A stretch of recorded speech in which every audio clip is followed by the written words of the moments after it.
Cet été, des skippers s'élanceront pour faire revivre une course mémorable, la Golden Globe Race, tour du monde à la voie, sans escale et sans assistance, qui avait été organisée en 1968. Seul le skipper britannique Robin Knox-Johnston était parvenu à la terminer. 50 ans plus tard donc, des skippers vont faire revivre cette course et comme à l'époque, ils navigueront avec un sextant et de bonnes vieilles cartes. Le Morbihanais Loïc Lepage sera l'un des concurrents. Stéphanie Zad, Philippe Boger.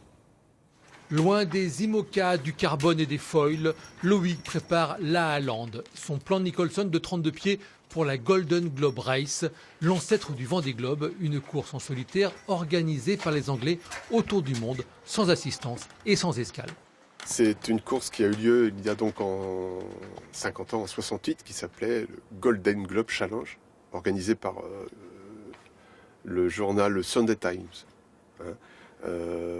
Qui avait regroupé 9 partants, dont un seul est arrivé, Robin Knox-Johnston.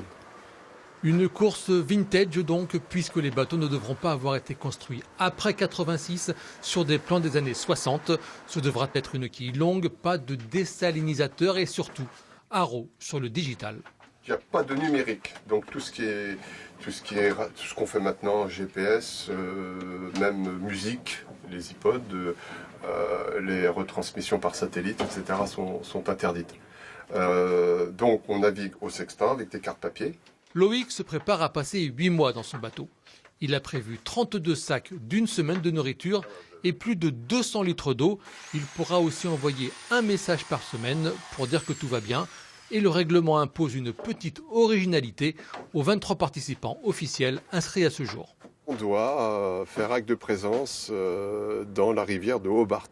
On doit remonter une partie de la rivière, passer une ligne imaginaire, s'arrêter une demi-heure minimum, mouillé ou affalé. Et nous, par la même occasion, on pourra déposer pellicule photo parce qu'on part avec des argentiques. Et oui, vintage jusqu'au bout. Le départ sera donné le 1er juillet 2018.